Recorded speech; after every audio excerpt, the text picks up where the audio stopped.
Now let's do exactly same thing and use ChatGPT to create our login page as well, so we can have our custom login page. So let's go to our ChatGPT. In here, I already gave the prompt and it generated the login page for me. So let's copy this and let's go to our pages, or in here, let's rename the default login to login. You can replace it, doesn't matter. I just want to keep it. So login old, I will create a new login page.js and paste the code here. Now let's save. Let's go.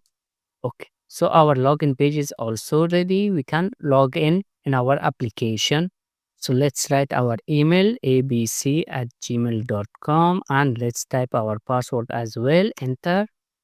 Okay, we have successfully logged into our dashboard. Now let's create a log out option also so the users can log out from the application. So let's go to our project and let's go to our layouts, then our custom layout, dashboard layout. In here to log out, we just need to provide a link or a button for the user to redirect him to the log out URL. So for that, let's create a function in here. So let's type cons handle log out, and in here we are going to use the router. So we will type router and don't forget to import the router as well. Dot post, then we will pass our route.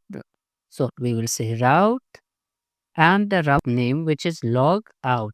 And if we come also to our auth.page inside our routes auth.php and search for log out. So let's search for log out. In here, you guys can see the name is log out. So we are going to use this name. Now, this is done. Let's create a button to call this function.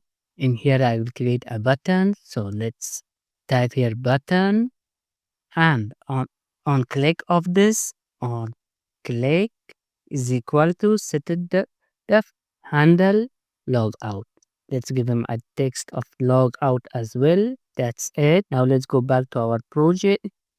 Let's log in abc@gmail.com password. Okay. Now we have our log out button. Just with this little styling, we can fix this also. So just let's click the log out. Okay, we are logged out. So let's go back to login. Yeah, we have successfully logged out. So to make this video shorter, I took the help of ChatGPT. You guys can take also, because we already covered everything in the login page. We have covered the form and also the how we can create the functions.